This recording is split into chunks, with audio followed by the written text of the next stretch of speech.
Philippines today, at least 170 people dialects are spoken in different regions.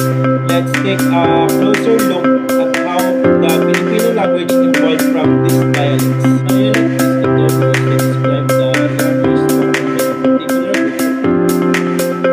There are two types of dialects, regional and social. Regional dialects are used in certain regions, while social dialects are more important in settings like an office or school. Regional dialects, this type is associated with geographical areas and reflects how language is used differently in various regions.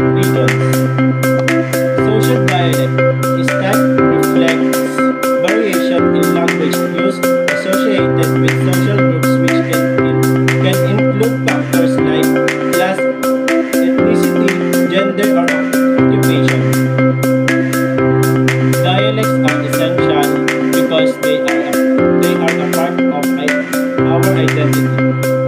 They make our unique and give us a sense of belonging. Dialects also help us express ourselves and feel more comfortable in understanding what we mean we speak our dialects. Dialects are the voice of a region or a